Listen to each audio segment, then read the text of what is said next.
आखिर दिलवा तोहरे प्यार में जलत बा।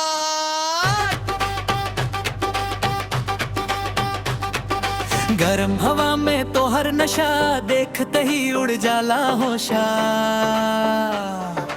पतली कमरिया चश्मा काला पूरा शहर बोल बहरे पड़ा।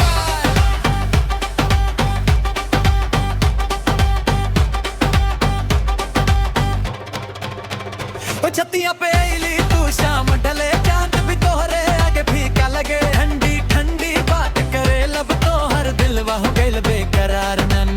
कोल्ड कॉफी हाथ में लेके सेल्फी खींचे तू मुस्की देके। तोहरे पीछे लड़का पागल इंस्टाग्राम पे बढ़ गइल फॉलोअर।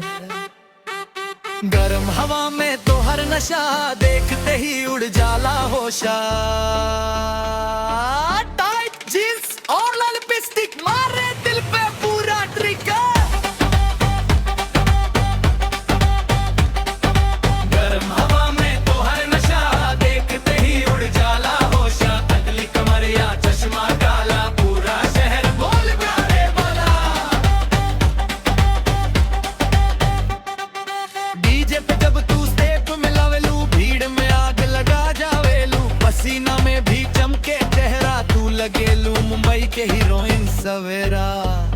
रात भर तोहरे सपना हवे दिलवा बस तोहरे गीत गावे। गर्मी के मौसम खास बनवले हमरा दिल पे राज जमवले तम। आजा करीब अब दूर न जा तोहरे बिना मन कहीं न लगा। गर्मी के दिनवा याद रही तोहरे संग हर बात रही रे। गरम हवा में तोहर नशा देखते ही उड़ जाला होशा। टाइट जींस और लिपस्टिक मारे दिल पे पूरा ट्रिगर।